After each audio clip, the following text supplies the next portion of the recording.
دا د ژمي وختو او په اورشلیم کې د خدای د کور د وقف کېدلو اختر و. عیسی د خدای د کور په یو ځای کې چې د سلیمان د برنډې په نوم یادېده ګرځېده. خلک د هغه نه ګرد چاپېره راټول شول او ورته ویل تر څو پورې به موږ پرېږدې چې شکمن واوسو؟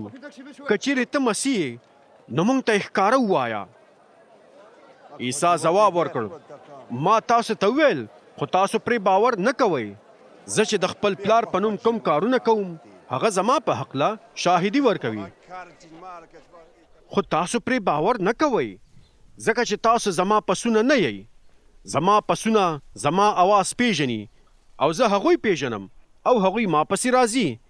زه هغوی ته تلپاتې ژوندون ورکوم او هغوی به هیڅکله هم هلاک نشي او هیڅوک نشي کولی چې هغوی په زور راڅخه بوزي.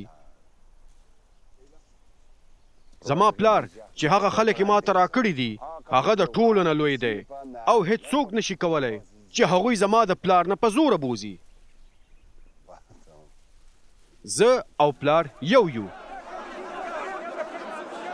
خلکو یو ځل بیا تیږې راواخیستې چې هغه سنګسار کړي. عیسی هغوی ته وویل ما تاسو ته د پلار لخوا ډېرې ښې معجزې وښودلې. تاسو د هغو نه د کومې یوې په خاطر ما سنګساروئ؟ هغوی ورته ځواب ورکړ موږ تا د کوم نیک کار په خاطر نه سنګساروو بلکې د کفر ویلو په خاطر، ځکه چې ته یوازې یو انسان یې خو د خدای دعوه کوي. عیسی هغوی ته په جواب کې ویل آیا ستاسو په شریعت کې نه دي لیکل شوي چې خدای ویل تاسو خدایان یئ؟ موږ پوهیږو چې د خدای کلام نشي بدلیدلی. نو که چیرې خدای هغه خلک چې د هغه پیغام ورته رسیدلی دی خدایان بللی دي نو بیا تاسو ولې په ما باندې د کفر ویلو تور لګوئ چې کله وایم چې زه د خدای زوی یم لکه څنګه چې پلار زه وقف کړی یم او نړۍ ته یې رالیږلی یم. که چیرې زه د خپل پلار کارونه نه کوم نو په ما باندې ایمان مه راوړئ، خو که چیرې زه هغه کارونه کوم چې پلار یې کوي که بیا هم په ما باندې ایمان نه راوړئ نو لږ تر لږه زما په کارونه باندې خو ایمان راوړئ. بیا تاسو دا ومنئ او په دې پوه شئ چې پلار په ما کې دی او زه په پلار کې یم. هغوی یو ځل بیا هڅه وکړه چې عیسی ونیسي خو هغه د هغوی له نظره پناه شو.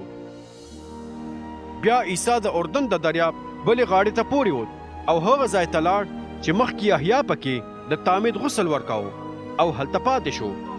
ډېر خلک ورته راغلل او هغوی وویل یحیی هیڅکله کومه نښه ونه ښودله، خو هغه چې هر څه د دې سړي په هکله ویلي وو هغه رښتیا وو. او په هغه ځای کې ډېرو خلکو په عیسی باندې ایمان راوړ.